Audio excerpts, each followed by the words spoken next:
Every day, in every Sikh temple across the world, free food or langar is given out to anyone who's hungry. It's a principle that goes back 500 years to the founding father of Sikhism, Guru Nanak, and it's known as seva, or selfless service. Ravi Singh is a British Sikh who takes his Guru's teachings to another level. Not content with feeding those in his local temple, he regularly risks his own life to take aid to those most in need in some of the most dangerous places on the planet. When we work in this region, we have to be very fast. You can't stay in one place too long. It attracts the wrong attention. In this film, to mark the birthday of Guru Nanak, we follow Ravi as he makes the extraordinary journey to northern Iraq on the eve of the battle to retake the ISIS stronghold of Mosul. We're like in a live conflict zone. Anything could change any moment.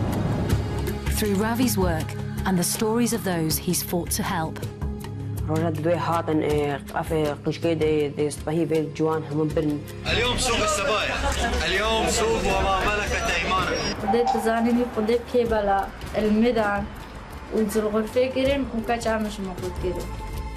we'll reveal why he puts his life on the line for the Sikh teachings at the heart of his faith.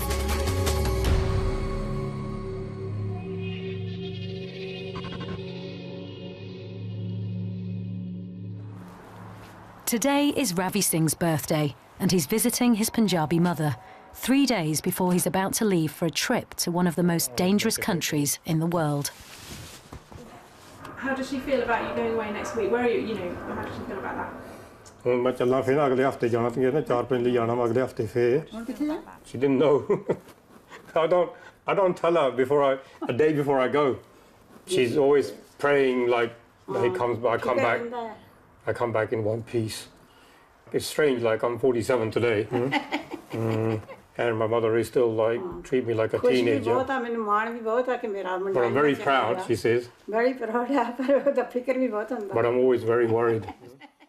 Ravi moved to Britain when he was 11, but he grew up in a small village in the Punjab. I was very skinny, and I was extremely naughty child. He's equally as good now as he was bad when he was... I agree with her. I was terrible. I think if the village in Punjab had Asbos, I would have been served Asbos every day of my life. But 17 years ago, Ravi turned his back on his bad boy past and re-embraced the Sikh faith of his childhood. He made the decision to start Khalsa Aid, an international relief organisation based on his religious principles. Now, every few weeks, he and his team travel to the world's disaster zones, from earthquakes in Nepal to floods in the West Country. It means leaving his family behind and putting himself on the front line. It's all right, we'll sort it out. Yes, there's danger. Is it worth the sacrifice? It's worth it for me, because it's the calling within. Ravi has made it his life's work to put his Sikh ideals into action, not just in his local Gurdwara, but wherever help is needed most. And in 72 hours, he'll be in northern Iraq, a country about to face one of the greatest humanitarian crises of recent years.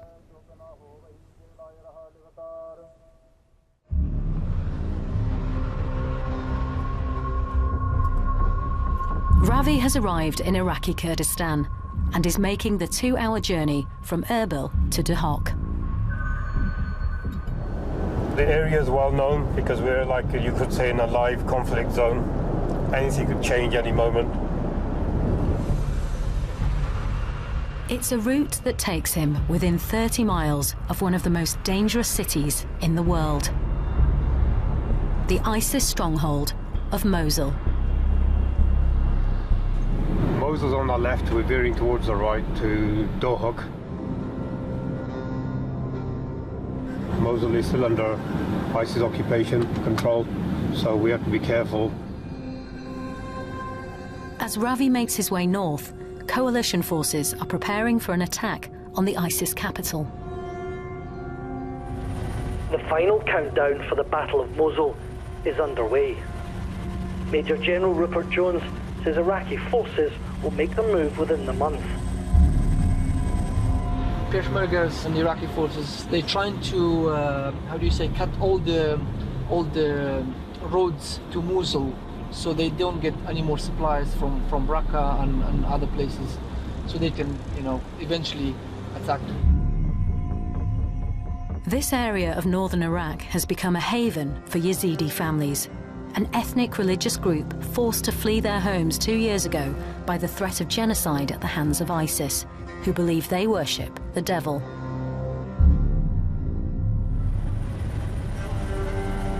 Summer 2014, and a humanitarian disaster is unfolding in Sinjar, in northern Iraq. Thousands of Yazidis are fleeing the Islamic State, their men being murdered, their women being taken into sexual slavery. It was an event that brought their plight to global attention. So I was watching the news with our family and friends, and we saw the Yazidis crossing, with whatever they could carry. It was a very, very sad sight. Behind them were ISIS. In front of them was like these unforgiving mountains of Sinjar. As ISIS attacked their villages, 50,000 Yazidis were trapped on Mount Sinjar. And despite the risks involved, Ravi made it his mission to help. For the past 2 years, he's been making regular trips to deliver food to the surviving Yazidi community, who are now living in camps and abandoned villages across the region. My faith actually plays a large part in this. It strengthens my resolve to carry on, because as Sikhs we have suffered persecution. It shouldn't make you hateful. It should make you even stronger to serve others, so that you can try to help those suffering what you have suffered. Hello, Susan, it's me, Ravi. Are the food supplies loaded up? Are they ready to go, yeah? Yeah, they were ready. I just did. Okay, all right, we'll be there soon. To help him organise the aid on the ground, Ravi works closely with the Jinder Centre. Hey, mister, congratulations on the wedding, congratulations. Thank you. Tell him congratulations on the marriage. An organisation that helps the Yazidi women and girls who've escaped ISIS rebuild their lives. When he gets married. موجودة. And how you doing? You okay, Susan? Yeah, good to see you. We missed you. Susan Farmi is a Kurdish coordinator who's been working with Ravi for the past 9 months. Hey, Basma. So we're here. Are we loaded with the food? Yes, so we've prepared everything, Okay. and we load some of them. So these are packs already all done. And are these the same size packs as last time? Yes. So these need to be loaded, or this is going now? This is going, and more carts are going to load. Every month, 400 Yazidi families are provided with vital supplies, making the difference between life and death. I mean, each pack here, you got tinned tomatoes, you got pasta, you got oil, flour, salt, even tea. They also get a bag of rice separately too. And the cleaning pack has bleach in it, soap in it, and scourers and sponges. And then the washing powder is like a big bag, because they need to make sure they keep the clothes clean, and it's quite big families. Yeah. So this is a big washing powder. And the sugar here, the separate bag. So there's quite a lot in each ration. But Ravi knows it's not just the food packs he brings that make a difference. I think what people need is hope. Yeah. They have hope somebody is coming. because you guys come every month, and they're waiting every month. They're like, hey, the Sikhs are coming. I never knew who Sikhs are. I mean, when you guys came, and I was like, oh. And I mean, you presented the best humanity I could ever see from someone. I mean, I literally cried when I went home, and I was like, see, they came, they know nothing about these people. All they know they need assistance, and they're coming here helping them, and coming all the way from UK. Okay, guys, shall we go? Let's go. Dabchin in Kurdish. Dabchin. Dabchin. Although Ravi is well known within the camps he delivers to, there is no Sikh community living in Iraq. So outside the relative safety of the towns, his distinctive appearance makes him a potential target. As we go towards our border areas, I become more aware of my identity, because we're actually you could say, in a conflict zone. A lot of people identify with the beard and turban and negative way because of what ISIS are doing. So this is where it starts kicking in, who I am, and you know, my sixth sense kicks in. I've got to be extra careful in this area, how I'm perceived. Hence why I wear different color turbans. You know, we don't wear the black or the white turban, so that we don't get seen as ISIS. It's quite sad, really, because you know, being a humanitarian, that shouldn't be the case.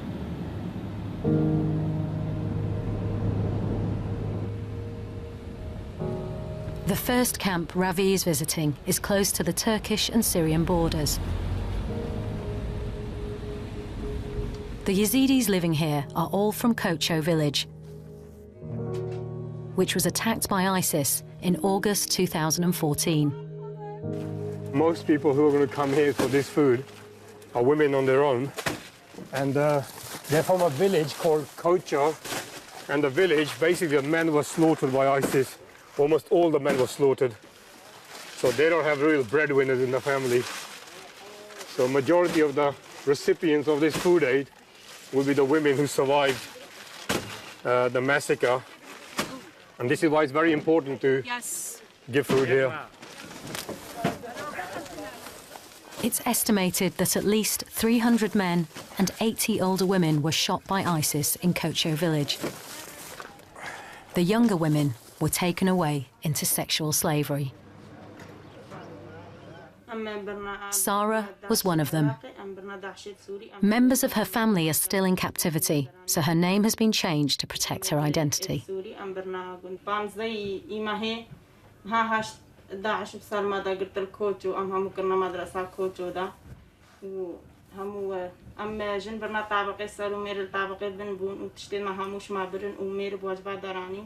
After being taken by ISIS, Sarah and 2 of her children were held in Raqqa in Syria. She was raped by her captor and gave birth in captivity. During her 15 months imprisoned, she made many attempts to escape.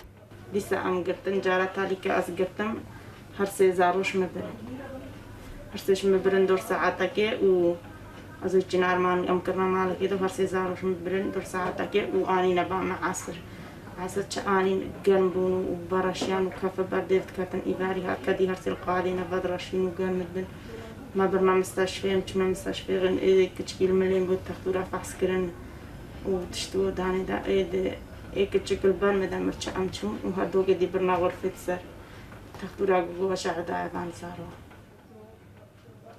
اشتهنجي أموسا هرس زارو مرنا المستشفى وهاد صورة جرا قرتن اسكر ما حبسي دا رابونا وصورات شوان زاروارا قرتن ونير جلك سبيكر نوها مناشر كرنو تالي قوتن قبل مسحينا ودا صورات دوان أولا. So they wrapped them in white cloth and took pictures on social media of her dead children. إنجني جاوي سبيكر من صورات وجرا قرتن وش مستشفى درانين برن أصلا زانم قور كرن آبيتن تشتكي جينا زانم ناش تصويرشم. نوري علي حسين نوري علي حسين كامني فامني Every single family here has suffered hell with a very little response from the global community. It's disappointing, actually, what I personally feel, because the Yazidi community don't have anything to offer to the world, like to the Western powers. No oil, no economic gain. So like anywhere else in the world, when you're weak, when you're poor, when you're a minority, you don't mean much. So nobody really cares. But for Ravi and those who support the work he does, the poverty and political insignificance of the Yazidis isn't what matters. I'm so proud of my community. Honestly, they never said, not one person said, don't help them, they're not Sikh, you know. It's just 100% unconditional support. So it makes me really proud to be who I am. And that strength comes from my faith when we say, recognize the whole human race as one. And there's also that concept of, in my faith, Sarbat Dapala, which means well-being of all. We say it every day in every prayer. So we put it into practice.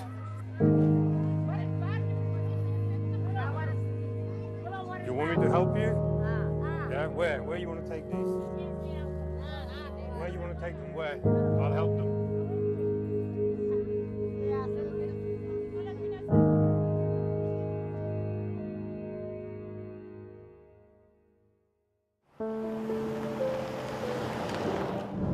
Although this area is full of official camps for displaced people, they're overflowing. And when Ravi first came here in 2014, he discovered unofficial camps which had sprung up in buildings abandoned by workers fleeing the advancing forces of so-called Islamic State. One of these is Sharia village. All right, kiddos, long time, 2 months, I haven't seen you guys. This half-built school is home to 138 Yazidi families. So now, here you are. Good to see you again. Hello. And this is Shanaz. And to one teenage girl in particular, who is one of Ravi's greatest inspirations. She's always smiling, this one, always smiling. Shanaz? We've known little Shanaz now the last 6 to 8 months. She's a refugee, a Yazidi refugee from near Mosul, right? Yeah. And she's 13 years old, doesn't look it, she's disabled. She's also blind. She doesn't really know too much of her whereabouts, but just a sense of touch, which she responds to. Shanaz was born disabled and lives in one room with 14 members of her family. When we first found Shanaz, she was on the floor here, and no bed, nothing. So we went to the place with my colleague Amarjit, and we bought this nice little pink bed for her, and just to make it a little more comfortable for her. I mean, they're providing the best care to the family. They love her to bits. Yeah. They just need a little help. Oh, there she goes. She's smiling away. 2 years ago, Shanaz and her family were amongst the thousands of Yazidis forced onto Mount Sinjar in the crisis that first brought Ravi to Iraq.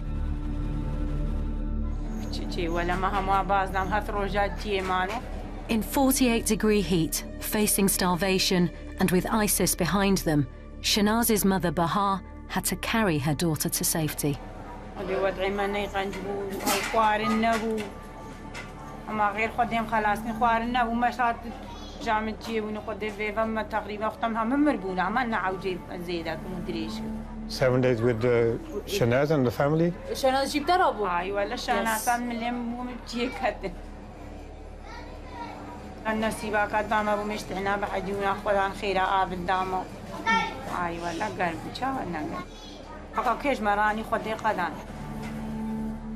It's very tough. I can't imagine what they've gone through. People see refugees as young guys, you know, doing this, doing that, but nobody really sees the suffering, the disabled. Yeah. How do you carry a severely disabled child across the burning mountains to seek refuge in the nearest building like this school? For Ravi, meeting Shanaz is a privilege and an inspiration. We're really busy. We deliver food, we pick up food, we deliver. And then when we came to see Shanaz, everything just came to a stop in this room.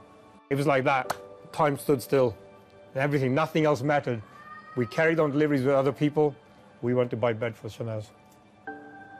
Harry! For me personally, seeing someone like Shanaz, it really reawakens the spirit to do even more. Hey, you all right? No selfies today, huh?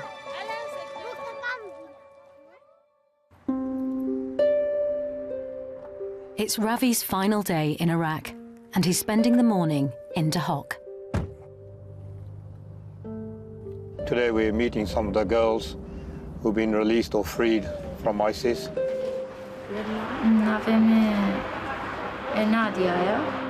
And also a couple of boys, young boys, suffered a lot. أف براي منا نافي أميرة أزو براي يعني براي منا أم البعض عشان بيقرأ أم دهم هالبعض عشمان. We're going to take them shops with Jinda Center girls. We will fund the clothes for them. They can choose clothes.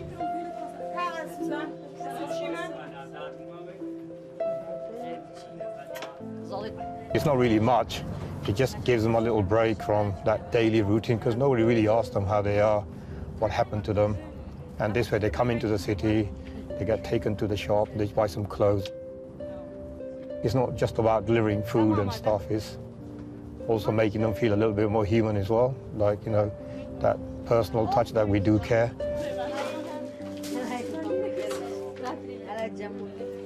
Amir and Ahmed Amin are brothers.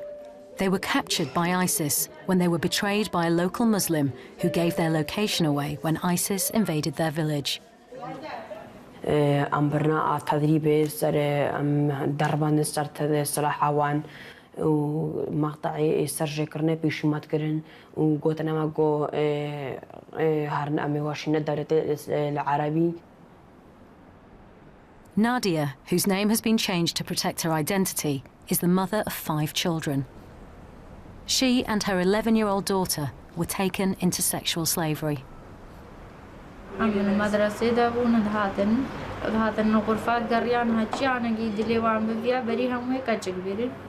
روجا دوي هاتن أف قشكي دي سبهي في جوان هم برن هاتن بزور برن كرنا قوتين يعني جريان بزور نفكي فاهم برن قيشت جريان هاتشي قيشات داكاوي قول باق أف قيشام يقول هات كشوك النبن رابونا داكاوي رابونا قيشكي شحفيت قلتم داك شاندن برن. ISIS held regular slave markets to buy and sell Yazidi girls. اليوم سوق السبايا، اليوم سوق وما ملكت أيمانكم، اليوم التوزيع. إنه هنا جي قاضي مازنون وهنا جي نوصل قاضيون، نقاجي يعني نقاجي دماء ومثلوتنا يكودوش وربيع بازار سالما تشيت كده. والله كل يبيع. أنا أبيع. ليش؟ أنا أبيع. يا ولد زيديتي وين؟ آی ولی مادی مزانی چندی خودی ما حقی ترم بیلاگیم و کچک یعنی کچکش مجنا بهاترون کچک دفتر کی تختلف يعني زورك يختلف قلبها نقو يعني نقو هم جن كيمي كچكاون قلتن كوش بر معيشة تازه واقو مخوي ناكن يزيدية سبية تقدر عليها قضية يعني تقريبا فكرة مكبو سروان بس يعني مقالك حاولان دسنا قهموان ما كانش حاولان بو مو براخو كل ما مخو يعني قالك فكرة وان أما تشتغل فكرة خلنا كم بش فكرة خبابيج.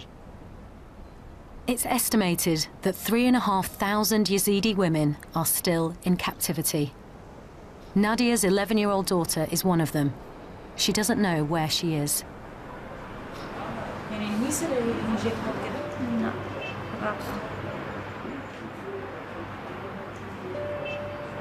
يعني عارف زحمة يعني إيش عيالي زحمة تلو بيش عبهم يعني كجامدو.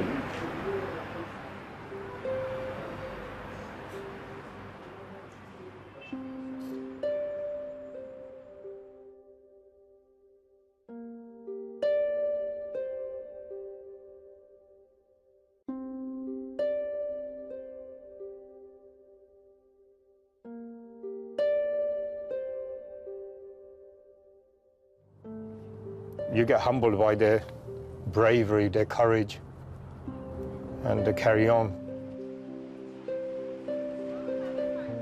For Ravi, supporting the Yazidis isn't just about keeping people alive. He doesn't force those he helps to believe what he does. Rather, his faith inspires him to help restore dignity to a people who've been humiliated, reigniting hope in those robbed of it.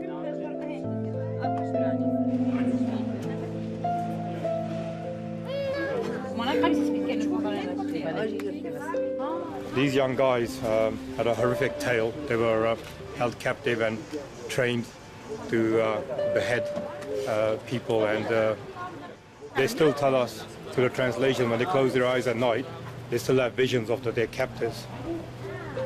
The amazing thing is, these guys didn't just give up. They run a little shop in the camp, all sorts of bits and pieces in there to make a living. So they are budding businessmen. They've gone through hell, and yet they turned out to be right gentlemen. And honestly, win my heart over these guys. We're going to help them as much as we can.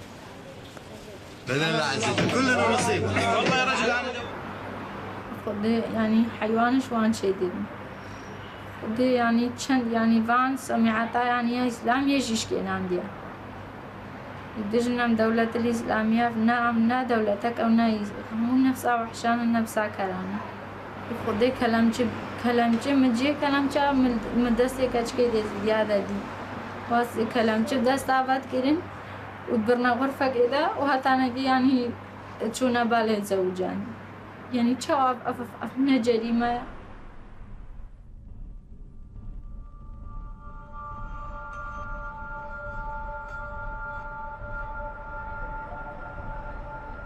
Ravi's visit to Iraq is at an end. Tomorrow he returns home, and it's a moment to reflect. Almost every family say the same thing. 2 of my daughters are held, 3 of my daughters are held, my mom's being held. It actually brings chills down my spine that, as a parent, how would I feel if that was my daughter? I would go beside myself.